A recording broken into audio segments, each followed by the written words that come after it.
So this is a video, like, it's gonna basically show proof that this bot works and what it does. Basically, the bot continuously refreshes the Instagram timeline and it searches for new Instagram posts. Once it finds like a new Instagram post, it has a certain amount of time to deliver a comment. Now my bot, it actually reads the caption. If the caption is about a specific celebrity, it'll leave a comment based on that celebrity. But for this instance, I'm actually surprised, but my bot actually worked on the Shade Room. If you don't know about the Shade Room was an Instagram account with a large audience and a high amount of traffic in the comment section. I didn't know the shit could work on that Instagram blog, so that shit kind of surprised the shit out of me.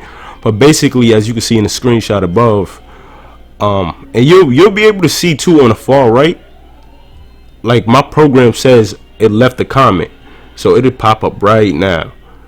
You see, you can read it on the far right. It says it left a certain comment, and in the screenshot that I'm showing y'all, you can see that my bot, which is the top comment bot.v2, it left a comment.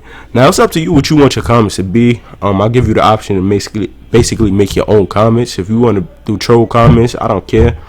But moral of the story, don't use your real account.